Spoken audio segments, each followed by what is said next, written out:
Alright, Jits, we got a physics problem here.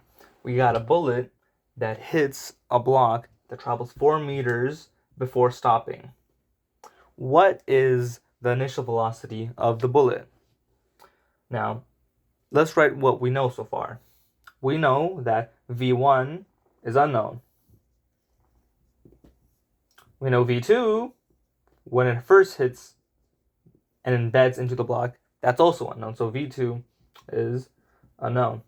But we know at v3, this is at rest, aka 0 meters a second. So v3, as we know, is 0 meters a second.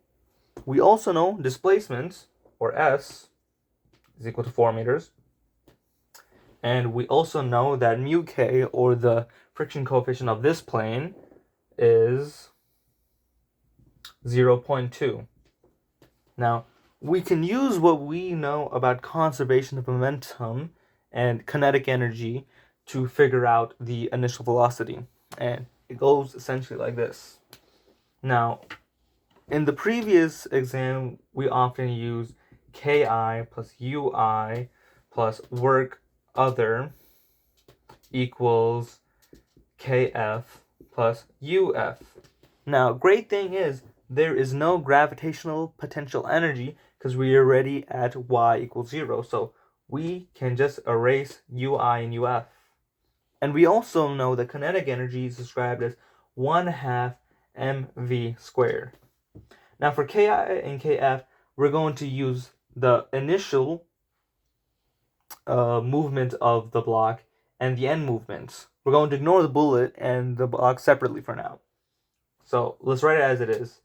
1/2 mv2 squared plus work other is equal to 1/2 mv3 squared. Now what we also know is v3 equals 0, so this will just turn to 0. And when we solve for work other, we get negative 1/2 mv2 squared. Now before I continue, I'm going to draw a free body diagram or else Dr. Khan will kill me. Of this point right here. We have the normal force, we have the weight force, which is described as mg, and we also have the friction force, which is described as mu k times normal force. As you may have noticed, there is no other positive x force, because at this point, the bullet is no longer pushing forward. The impulse is done, the push is over. Now it's just going to start coasting. That is why there's only one force in the x direction. So that's why we're going to use that over here. Work other, the work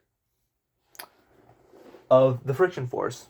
And work is described as force times the displacement times the angle of displacement.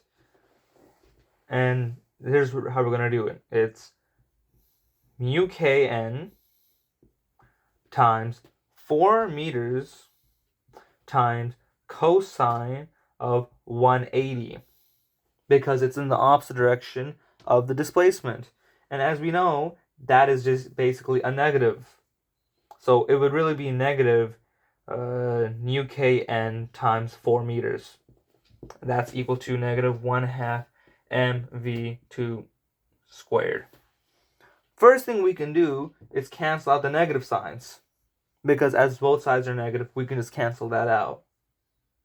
Next thing we can do is isolate v squared. v2 squared, that is, or just v2. And how we do that is we multiply both sides by 2. Then we divide both sides by m.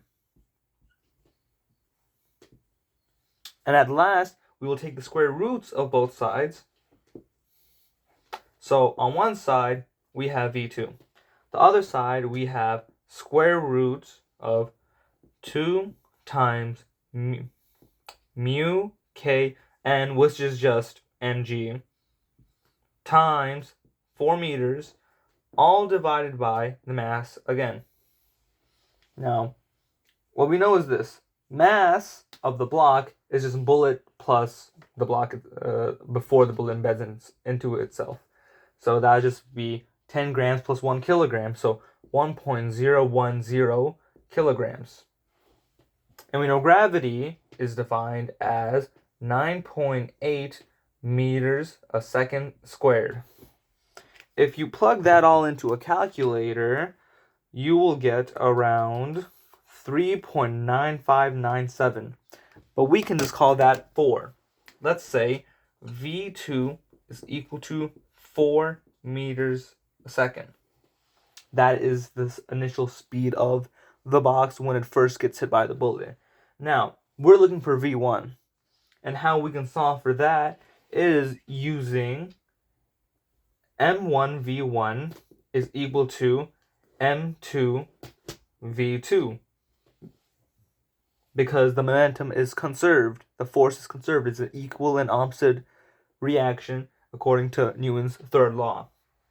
Now, we're just looking for V1, so we can just divide both sides by M1.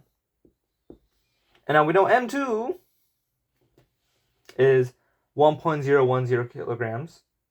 We know V2 is 4 meters a second, and we know M1 is 0.10 kilograms. You put that into a calculator,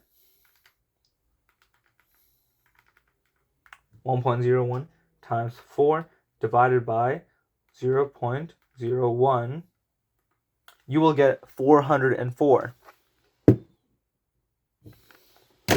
And that's how we know that V1, or the velocity of the bullet, is equal to around 404 meters a second.